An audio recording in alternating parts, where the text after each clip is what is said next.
Greetings world, we are anonymous.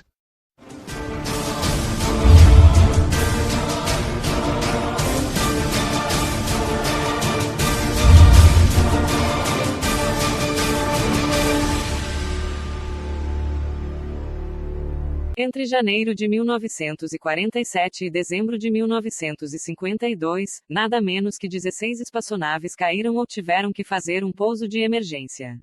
Em seguida, 65 alienígenas mortos foram descobertos e um sobrevivente que foi imediatamente escondido.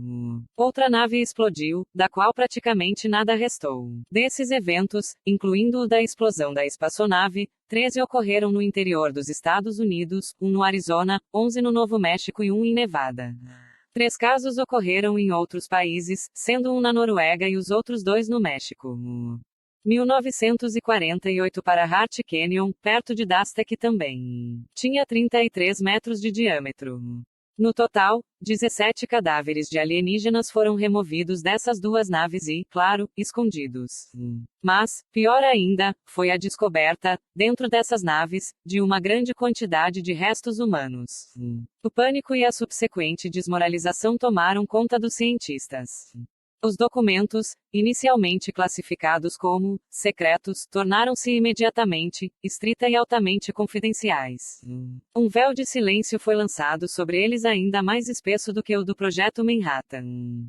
Projeto Manhattan foi um programa de pesquisa e desenvolvimento que produziu as primeiras bombas atômicas durante a Segunda Guerra Mundial. Foi liderado pelos Estados Unidos, com o apoio do Reino Unido e Canadá. Nos anos que se seguiram, esses eventos estiveram entre os segredos mais bem guardados da história. Em dezembro de 1947, um grupo especial de cientistas americanos de alto nível foi formado para estudar o fenômeno, sob o codinome Projeto Sign. Foi um projeto responsável pela coletagem de inteligência e determinar se a presença de aliens é uma ameaça para a segurança nacional.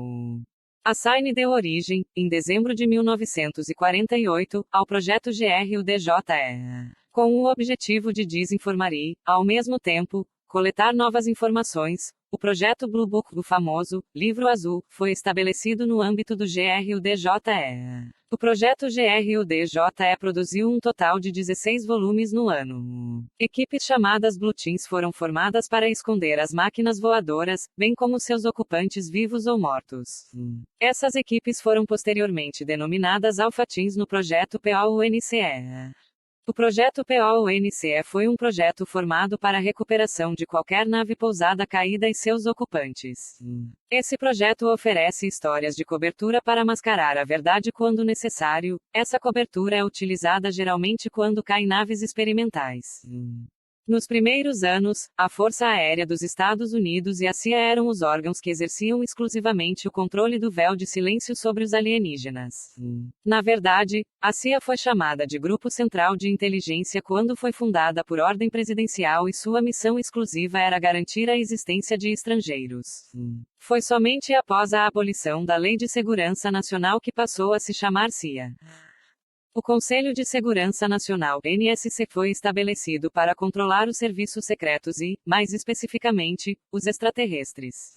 Uma série de ordens e decretos do Conselho de Segurança Nacional retirou para a CIA suas missões iniciais de serviço de inteligência no exterior, sendo cada vez mais comum realizar ações secretas no país e no exterior. Em 9 de dezembro de 1947, o presidente Truman aprovou a emissão de NSC-4, National Security Council NSC, intitulado A Coordenação de Ações de Informações sobre a Inteligência Alienígena, a pedido dos secretários Marshall, Forrestal e Peterson, e o diretor de planejamento do Departamento de Estado da Política de Pessoal, George Kennan. A Política Externa e Militar de Inteligência, Livro 1, Relatório Final da Comissão Especial para estudar as operações governamentais com relação às atividades de inteligência, Senado dos Estados Unidos, 94 graus Congresso, 2 Seção, Relatório N 94 a 755, abril 26,1976, p. 49, afirma: esta diretiva dá poderes ao secretário de Estado para coordenar as atividades de informação no exterior destinadas a lutar contra o comunismo. Um anexo totalmente confidencial do NSC-4, referido como NSC-4A, instrui o diretor de inteligência central a realizar atividades secretas psicológicas em busca dos objetivos constantes no NSC-4. Posteriormente, os relatórios NSC-10 e NSC-10 substituíram os relatórios NSC-4 e NSC-4A e expandiram ainda mais a possibilidade de operações secretas. Um comitê de coordenação e planejamento foi formado para realizar um programa ainda mais amplo de operações secretas. Os relatórios NSC-10 sobre e NSC-10 legalizam práticas ilegais e autorizam procedimentos proibidos pelo simples fato de terem sido recomendados pelos dirigentes da Segurança Nacional. Não havia mais limites para a atuação da CIA ser exercida. O efeito foi sentido imediatamente. De repente, tudo foi permitido aos serviços de informação. Por exemplo, o NSC-10 criou um departamento de coordenação executiva para a supervisão de projetos secretos, mas não para sua aprovação. A este departamento foi confiada, no maior sigilo, a coordenação de projetos extraterrestres. Os relatórios NSC-10 sobre 1 e 2, portanto, implicavam que ninguém no topo da cúspide do poder estava interessado em saber algo sobre esses projetos secretos, e a única coisa que importava era seu sucesso. Essas operações criaram propositalmente um distanciamento do relacionamento entre o presidente e os serviços de informação. Embora essa retirada deva servir de álibi para o presidente e poder alegar que desconhecia os fatos caso a verdade se tornasse pública. Esse distanciamento, de fato, foi utilizado nos anos que se seguiram para informar aos sucessivos presidentes apenas o que o governo, secreto, e os serviços de informação julgavam necessário em relação à existência de extraterrestres. Por meio do NSC-10, foi fundado um grupo de estudos, composto por eminentes cientistas da época que se encontravam em segredo. Foi o secretário de Defesa James Forrestal que opôs-se ao sigilo da presença alienígena na Terra. Ele era um homem muito idealista e religioso. Ele acreditava que ao público deveria ser contado tudo.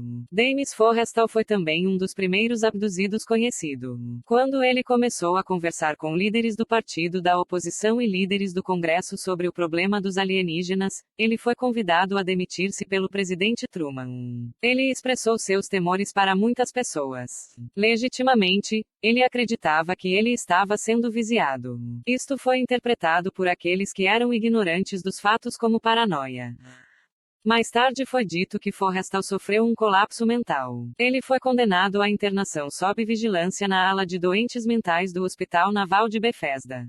Apesar do fato de que a administração federal não tinha autoridade para tê-lo trancafiado em um manicômio, a ordem foi realizada. Na verdade, temia-se que Forrestal começasse a falar abertamente de novo. Ele teve que ser isolado e assim foi desacreditado. A sua família e amigos tiveram negada a permissão para visitá-lo. Finalmente, em 21 de maio de 1949, o irmão de Forrestal tomou a decisão fatídica.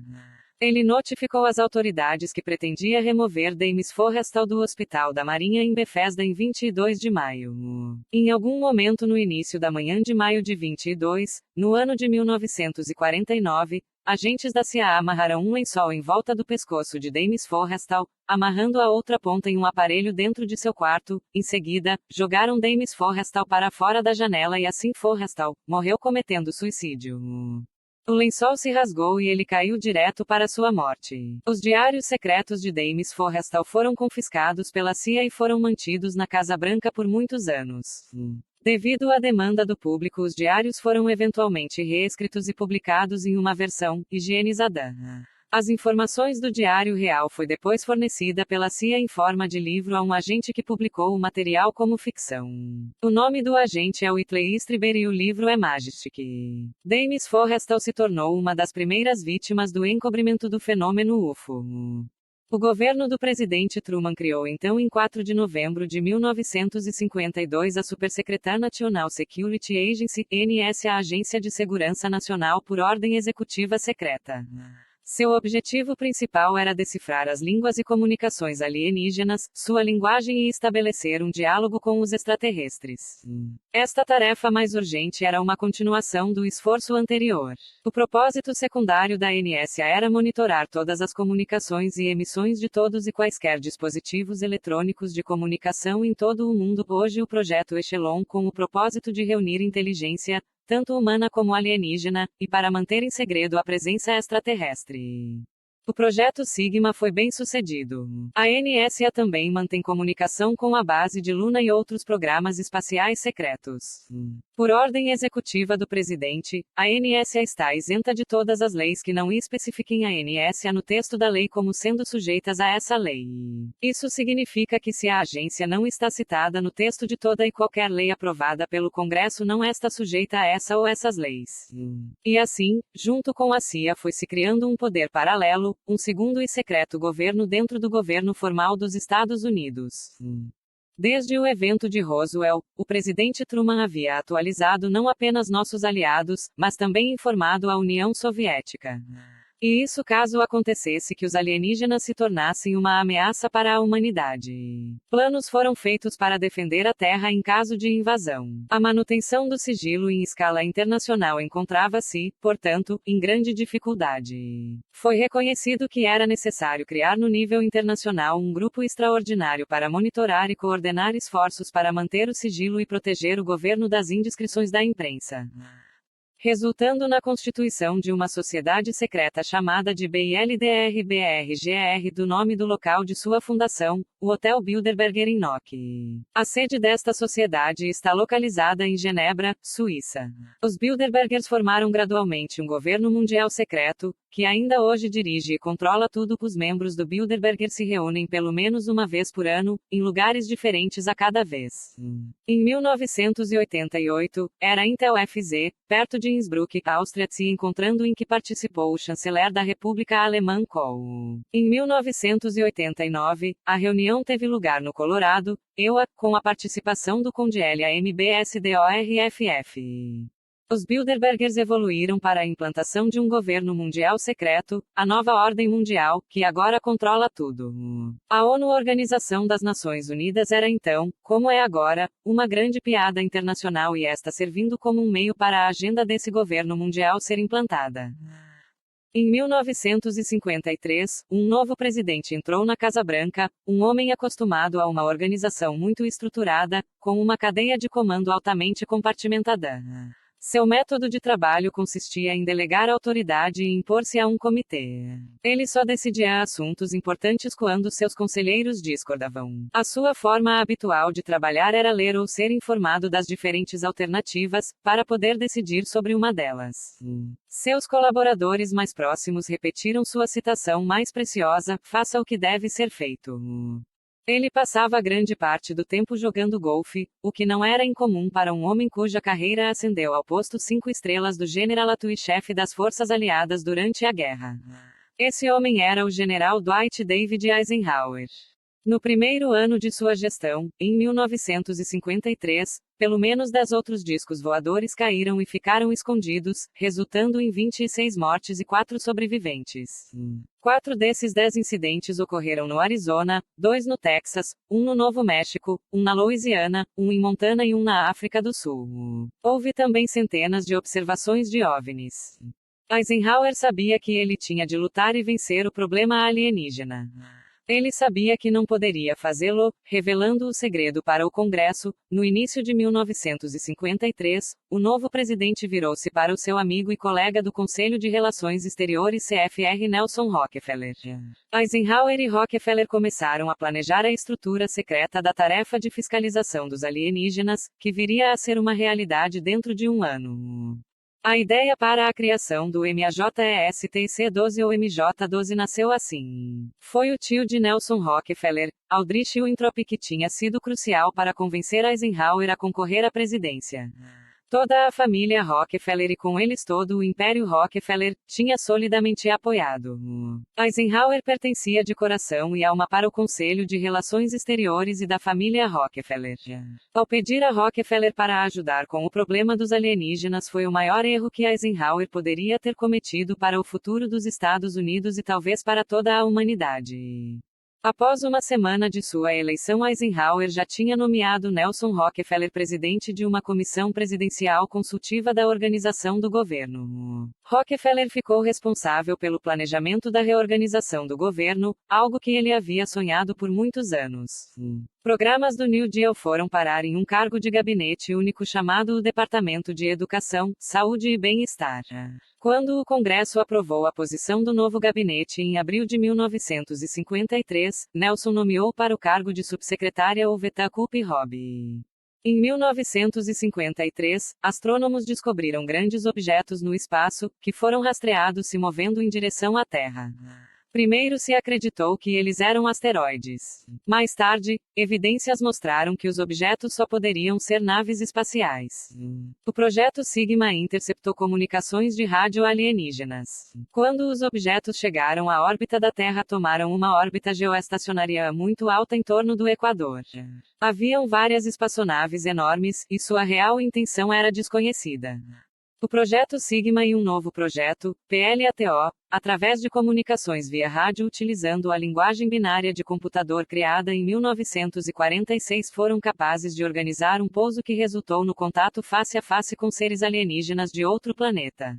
Este pouso ocorreu no deserto. O filme, Contatos Imediatos do Terceiro Grau, Steven Spielberg, é uma versão ficcionada dos acontecimentos reais.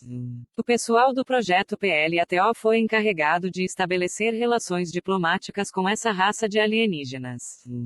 Uma refém extraterrestre foi deixada com a gente como uma promessa de que eles voltariam para formalizar um tratado. Entretanto, uma raça de alienígenas humanoides, com aparência humana, mas muito mais altos, semelhante à nossa, desembarcou em Homestead Air Force Base na Flórida e com êxito se comunicou com o governo dos Estados Unidos, acredita-se serem habitantes do planeta Vênus. Este outro grupo nos advertiu contra a raça que estava orbitando o Equador e se ofereceu para nos ajudar com o nosso desenvolvimento espiritual. Eles exigiram que desmantelássemos e destruíssemos nossas armas nucleares como uma condição principal para recebermos a sua ajuda. Eles se recusaram a trocar tecnologia conosco, citando que nós ainda éramos espiritualmente incapazes de lidar com a tecnologia que já possuíamos. Essas orientações foram rejeitadas com base em que pareceria tolo se desarmar diante de um tal futuro incerto. Não houve registro de filmes ou fotos desse evento. Pode ter sido uma decisão infeliz. Um terceiro pouso na base Muroc, agora a Edwards Air Force Base, ocorreu em 1954. A base militar foi fechada por 3 dias e ninguém foi autorizado a entrar ou sair durante esse tempo. O evento histórico, sem ter sido registrado pelos historiadores, foi planejado com antecedência. Existem detalhes de um tratado com os extraterrestres ter sido acordado. Eisenhower arranjou um modo para estar presente em Palm Springs. No dia marcado para o encontro, o presidente estava animado para visitar a base. A desculpa que foi dada à imprensa é de que ele foi visitar um dentista. Testemunhas do evento afirmaram que 3 OVNIs sobrevoaram a base e depois pousaram. Baterias antiaéreas coincidentemente estavam submetidos em treinamento com fogo real.